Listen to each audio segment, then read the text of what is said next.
In a year of games where big swords go swing and big guns go pow, it's important to take a breath, go outside, commune with the majesty of Mother Nature, and then come right back inside and play Sword of the Sea instead. I approve this message.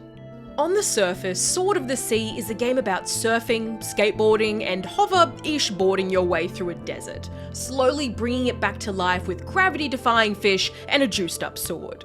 But when you dive a little deeper, haha, thematic segue, you find a marriage of music, movement, and motivation, all three working together, though not always harmoniously.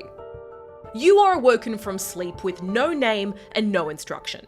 Just a sword that handily converts into a hoverboard, lucky you. You glide around and find that in a room full of statues that look like you are alone. No one is coming to help. So you leave, and the world opens up to reveal sand as far as the eye can see. As you glide across the plains, you find a glowing orb, which naturally you must press because you are the protagonist and therefore must touch everything. You do so, and out of the ground erupt gorgeous blue waves, lapping against the burnt sienna of the dry sand, releasing fish with, I assume, some very strong lungs to guide you off to the next step of your 4 or so hour long journey. Words cannot describe the inhuman noise that escaped my mouth hole when this scene played out, and it was just the beginning. Sword of the Sea is very encouraging of player antics, with very little hand-holding in the execution. Occasionally, you'll see a symbol in the distance and follow it to reveal treasure. Other times, you'll just catch a glimpse of an open door or a shiny speck, and your sole focus becomes figuring out how to get there. Exploration is rewarded and inquisitiveness is key to discovering more about this world you've been dropped into.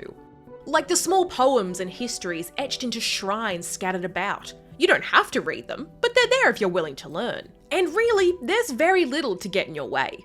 Movement is quite simple and incredibly forgiving. Missed jumps are easily corrected, paths are wide and hard to miss, and a magnetic pull keeps you on the rails when needed. Almost annoyingly so when it comes to trying to dismount from these skate park-esque half-pipes, which did interrupt the flow a little bit. And flow really is the name of the game for Sword of the Sea. Much like Abzu, Giant Squid's debut game, Sword of the Sea weaves the flow of your movement with the music, and music plays such an important role here. Even if I didn't already know Austin Wintory was the lead composer, you can really feel his presence in both the swells of the orchestra and the quiet lulls as you meander around. Despite being from 2 different developers, it is hard not to make those initial comparisons to the beloved game Journey. And look, you wouldn't be totally off base for thinking that. Both Austin Wintory and Sword of the Sea's creative director, Matt Nava, also the co-founder of Giant Squid, both worked on Journey, the former as a composer and the latter as the artistic director. Matt Nava even said himself in an interview with Jessica Condit of Engadget that, in this game it's very much taking on, accepting and proclaiming that this is me. I did Journey. I'm doing Orange again, and I'm going back to the desert because I have way more ideas that we couldn't do in that game. It's like I've been living in my own shadow for a long time in a weird way. It's like, why am I doing that? I should just be who I am and continue to explore the art that is my art. So, as easy as the comparisons may be to make, I do think they're ultimately doing both Journey and Sword of the Sea a disservice. They're not competing, they're complementary, with a dash of the pathless mixed in to make something new. And when that merging of movement and music works, it creates these gorgeous cinematic moments that feel totally organic, and I love that. But it's not always seamless. I wasn't a massive fan of the dolphin and shark jumping sections of gameplay, nor the platforming side of things, where you do need a certain amount of precision that just isn't present in the rest of the game, which felt like it brought the flow to a halt. I found gliding on the chains that often link areas to be particularly tricky to move through cleanly. It felt as if the game wanted to wrestle the controls away from me and do it itself because I dared to deviate from its script in trying to preempt an obstacle. But much like dangling keys in front of a baby to stop them from crying, whenever these little grievances pop up, Sword of the Sea is quick to dazzle me with these grand sweeping landscapes, high altitude maneuvers, and rideable sea creatures, are you kidding me? I've seen dry land return to an oasis. I've seen hills so steep the game gave me boosts to get up there. I've done tricks I'll never be able to pull off in real life without breaking my spine, and I've moved through the bones of a long dead civilization.